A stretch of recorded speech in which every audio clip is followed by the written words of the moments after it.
This program is rated PG. It contains themes and scenes which may not be suitable for very young audiences. Parental guidance is advised.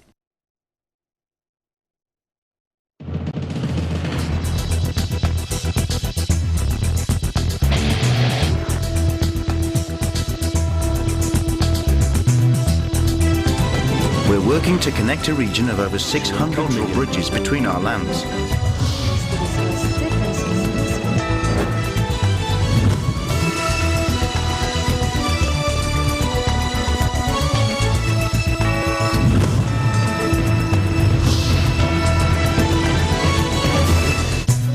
Hello and welcome to ASEAN in Focus. I'm Maricar Velasco, delivering to you the latest news in and around the ASEAN region. On today's headlines. Despite concerns aired by some quarters about the government's crackdown on narcotics, a ranking official said on Thursday that the initiative's acceptance among Filipinos is reflected by the high approval rating of President Rodrigo Duterte. Indonesia cut interest rates for the first time in nearly 2 years on Thursday as Southeast Asia's largest economy seeks to boost growth. Hundreds of friendly robots that sing and speak multiple languages are being rolled out across high-tech Singapore to help clean the city-state's hotels, shopping malls, and government buildings.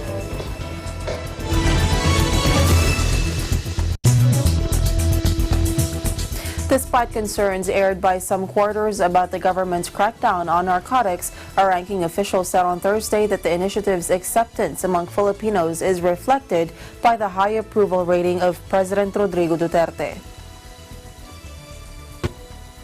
A recent Pulse Asia survey showed that 85% of Filipinos have expressed approval of President, 11% were undecided, and only 4% have expressed disapproval. With regard to the human rights concerns in the country, Katura noted that the Philippines undergoes the Universal Periodic Review conducted by no less than the UN Human Rights Council. Citing this, he reiterated that Manila rejects the Iceland-initiated resolution adopted by the rights body, which seeks a comprehensive written report on the human rights situation of the Philippines. We had to address an issue with regards to the possible, and which happened, the tabling of a resolution coming from Iceland. The Philippines went over to participated actively during the last session because we wanted to strengthen the UN as a mechanism. We wanted to strengthen the UN Human Rights Council as a mechanism for review, for assessment, for monitoring. But if it is going to be used by certain interest groups, it would not really effectively strengthen the said mechanism, and that was our aim. Katura said if Manila agrees to the arrangements suggested in the UN text, given the very political environment in the Philippines, everything will simply be politicized. Singapore is returning almost $40 million to Malaysia seized in connection with a massive financial scandal that played a major role in the toppling of the corruption-plagued government of Najib Razak, according to police. The city-state is one of several countries that launched probes into allegations that billions of dollars were misappropriated from Malaysian sovereign wealth fund 1MDB in an elaborate ruse that stretched from Asia to the United States. The scandal, allegedly involving Malaysia's ex-leader Najib, his family members and inner circle, played a key role in the defeat of his long-ruling coalition at the polls last year. Singapore police said their commercial affairs department had filed applications to return around 50.3 million Singaporean dollars or 37 million US dollars of seized money linked to 1MDB to Malaysia, and the courts have given their approval. Part of the monies have already been transferred to Malaysia, while the rest are still being processed by the banks, according to their statement last Thursday. Police did not say where the money was seized from. The U.S. Department of Justice, which has been seizing assets in the United States allegedly bought with stolen 1MDB money, believes that $4.5 billion was plundered from the fund. Singapore's investigations into 1MDB centered on allegations that its financial system was used to launder some of the stolen funds. The financial hub was jailed a Swiss banker and 3 Singaporean private bankers for their roles in the affair. It has closed the local branches of 2 Swiss banks, which were allegedly used to transfer illicit funds for what regulators called massive lapses in financial controls. Since his election defeat, Najib has been arrested over the scandal and went on trial in April.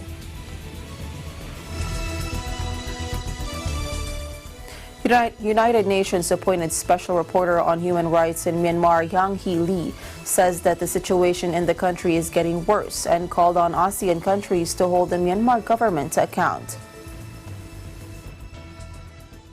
The situation of human rights in Myanmar is increasingly of serious regional concern, and when states in this region engage with Myanmar, the issue should firmly be on the agenda.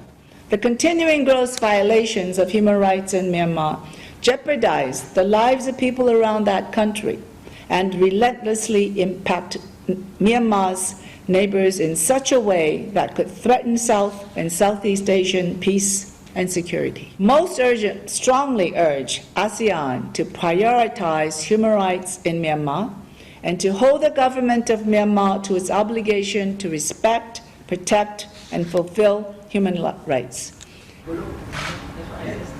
Isabel? International Criminal Court Deputy Prosecutor James Stewart says he hopes Myanmar would cooperate with an investigation into the Rohingya crisis, but that so far the country has refused to engage with them. At this stage, although we have approached the government of Myanmar, so far they have not wanted to engage with us, but we remain available to discuss issues with them. She determined that there is a reasonable basis to believe that at least 700,000 Rohingya people were deported from Myanmar to Bangladesh through a range of coercive acts, and that great suffering or serious injury has been inflicted on Rohingya through violating their right of return to their state of origin. Our mandate is completely separate. As a prosecuting office, we aim to bring justice to victims wherever our jurisdiction is met by establishing the truth of what happened and holding accountable those individuals most responsible for the crimes. That any of the crime has happened in Bangladesh territory. More news when ASEAN in Focus returns.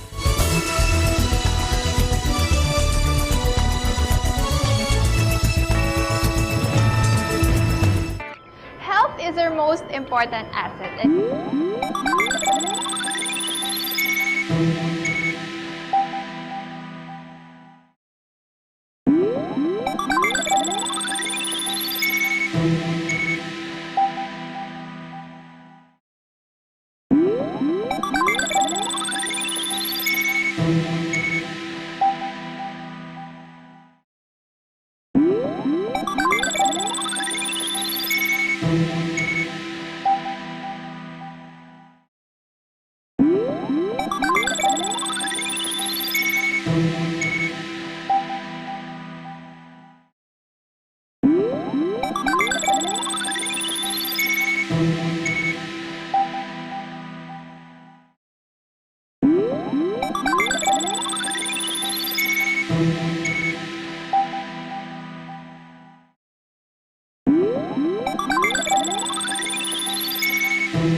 News, Linggo, alas 4 hanggang alas 5 ng hapon.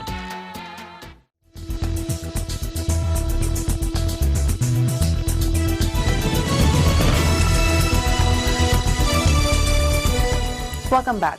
Indonesia cut interest rates for the first time in nearly 2 years on Thursday as Southeast Asia's largest economy seeks to boost growth.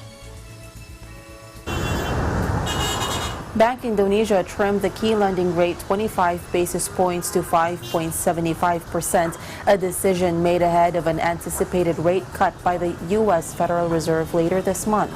Bank Indonesia Governor Perry Warjio said the policy was taken as they estimate inflation will remain low and they need to maintain the momentum for economic growth. BI also lowered its deposit and lending facilities rates by 25 basis points to 6.5% and 5% respectively. Indonesia's economy grew 5.0% in the first quarter from a year earlier amid softening prices for key commodities including palm oil and coal and an ongoing trade war between the U.S. and China. Warjio said although global uncertainty was improving, the bank was ready for prolonged tensions between Beijing and Washington. Bank Indonesia still sees room for accommodative monetary policies, according to him. Looking ahead, the slowing economy and muted inflation could lead to more cuts, economists said. Gareth Leather, Asia economist from Capital Economics, said, however, the uncertain outlook for the currency means that this is unlikely to be the beginning of a prolonged easing cycle. The country has been wrestling with a weak rupiah dented by a sell-off in emerging market currencies that saw the unit slump to level last seen during the Asian financial crisis 20 years ago. However, it has recovered ground in recent months, supported by the central bank hiking interest rates repeatedly through 2018. President Rodrigo Duterte has signed into law an act meant to provide benefits and programs to further develop startups and startup enablers in the Philippines. Duterte signed the Innovative Startup Act, or RA 11337, on April 26, but a copy of the document was released to reporters on Thursday, July 18. Under the law, Duterte recognizes the importance of creating new jobs and opportunities, improve production, and advance innovation and trade in the country through startups. A startup refers to any person or registered entity in the Philippines which aims to develop an innovative product, process, or business model. The law allows the creation of a Philippine Startup Development Program, which is meant to support the research and development of startups and startup enablers in the Philippines. The Department of Science and Technology, Department of Information and Communications Technology, Department of Trade and Industry will be the lead agencies to assess, monitor, develop, and expand the program. Armed with a wooden knife and shield, a teenage girl fends off 4 sword-wielding boys with high-flying kicks in an action-packed homage to Thailand's neglected sword-fighting tradition. แล้วก็เป็นท่าสำหรับป้องกันตัวค่ะแบบฝึกว่าผู้หญิงจะสู้ผู้ชายได้ไหมถ้าเราสู้ได้ก็ถือว่าเราสู้กับคนอื่นได้อารมณ์ประมาณนี้ค่ะหนูคิดว่ามันแบบมีประโยชน์มากเลยค่ะเป็นแบบวัฒนธรรมไทยอย่างหนึ่งด้วยที่บรรพบุรุษเราแบบสร้างมาอะไรอย่างเงี้ยค่ะแล้วก็สนุกสนานค่ะได้ออกกำลังกายด้วยค่ะใช้หลักในการปกป้องบ้านปกป้องเมืองในสมัยก่อนคือสมัยก่อนนี้ก็คงประเภทปืนผ่าหน้าปืนเนี่ยก็คงจะหายากในสมัยนั้นสิ่งที่มีก็คือไม้สิ่งที่มีคือเอาดาบเอามาเพื่อปกป้องบ้านปกป้องเมืองสมัยก่อนนะครับ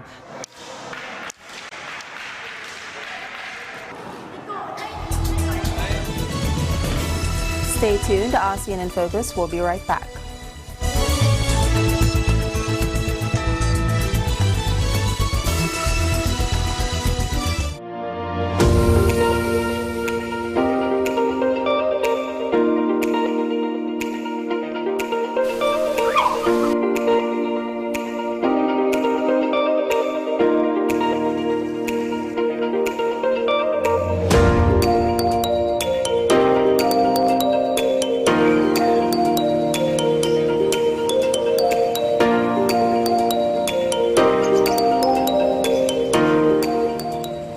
When visiting the Philippines, Manila or Quezon City is a popular destination.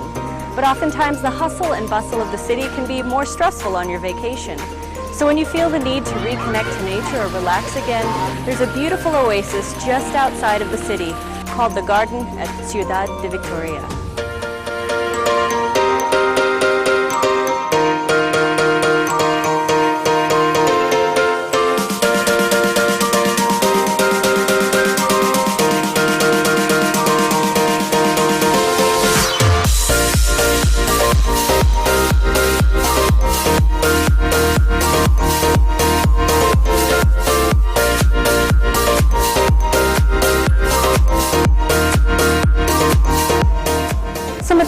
trees that you can see here include hydrangea, snapdragon, and stargazers. They're truly beautiful.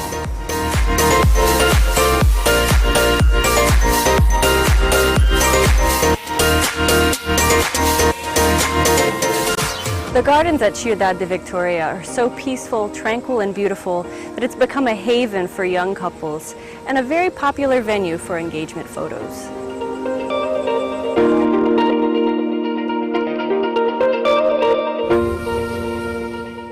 The next time you want an escape from the big city, the garden at Ciudad de Victoria is a wonderful place to visit.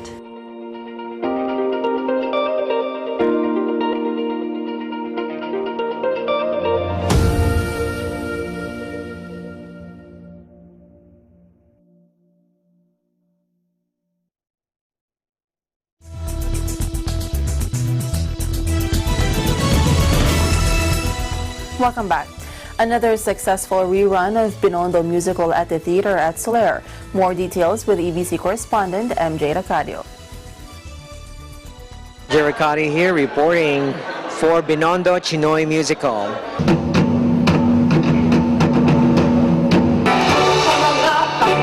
Meritus Alawa Young Foundation proudly presents the restaging of Binondo, a Chinoy musical, at the theater at Soler. Spanning 2 decades and 2 countries, Binondo, a Chinoy musical, explores how love prevails even times of racial prejudice, political turmoil, absence, and longing. This is a story of a deep and ending love that transforms the lives of everyone who dares to put their hearts on the line. Sheila Balderrama Martinez is a Lily, a hopeless romantic, a Filipina who grew up in Chinatown. Unable to finish her college education, Lily is forced to work odd jobs, from a work in a Chinese factory to a singer at the famous Lotus Club in Binondo. Is there any changes with your character at this time? Well, it's pretty much the same. We had some changes in the show, but it's the same character. This, if for those of you who don't know, this is actually a true story. It's a story of our producer, so we can't really change much. But how it was made, we had to cut some scenes to make it tighter and things like that. But yeah. How did you prepare for that wonderful voice? Oh my gosh, sleep. Sleep. Sleep, yes, sleep. And eating healthy, I suppose.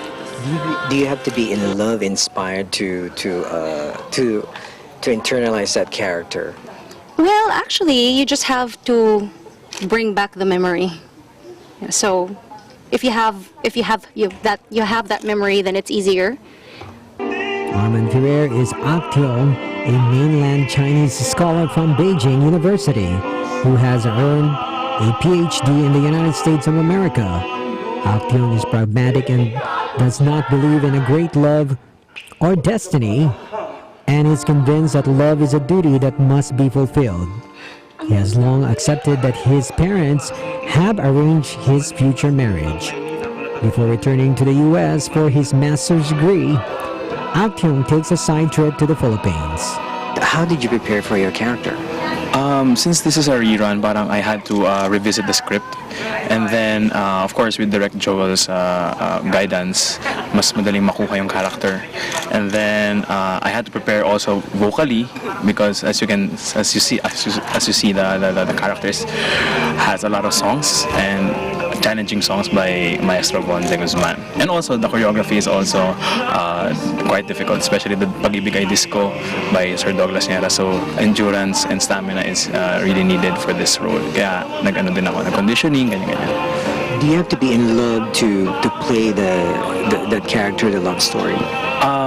Well, it's easier kung meron kang paghuhugutan. So, yeah, mas madali. And pagka kasi, if the feeling is parang you can feel it parang sa sarili mo, mas madali siyang ilabas sa character. So if it's more personal, it's easier to be in character. This is a rerun, so we've worked really hard with the characterization of each role last year. And of course, I can't say that it's easier this time because we tried to add layers to my role, to my character. Hey, this is a rerun. It's a rerun, yeah. And I'm glad na may rerun. What's your inspiration making this Chinoy musical? Actually, the story came from Becca. It's a story of her uncle. So, totoo siyang nangyari sa China at sa Pilipinas. Kinento niya sa amin, and then the three of us. What inspired you to make this Chinoy musical? I am my advocacy is to do original Filipino musical, so that not only foreign musicals will be coming to the country, but we would have to support original Filipino musical.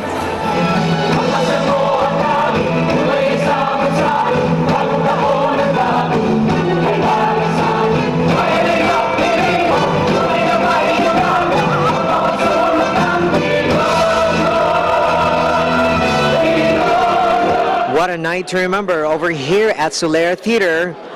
A lovely love story for Binondo Chinoy musical. This is MJ Ricardio. I am one with 25.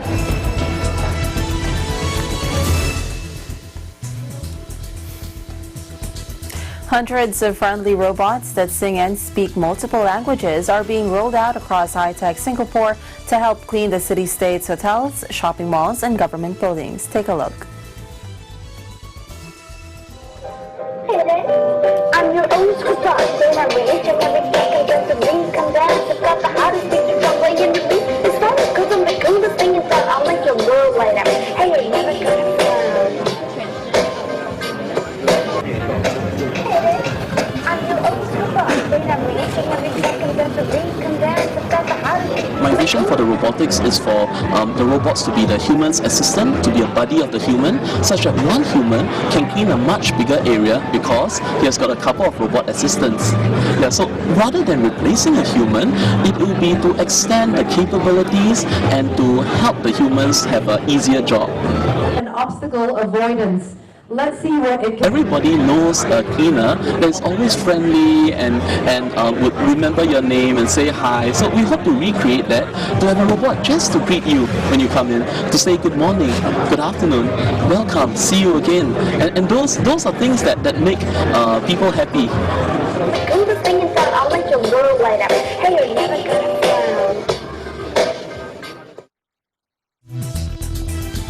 And that is the latest news in the Southeast Asian nations. Stay updated about the ASEAN region. I'm Maricar Velasco and I am one with 25.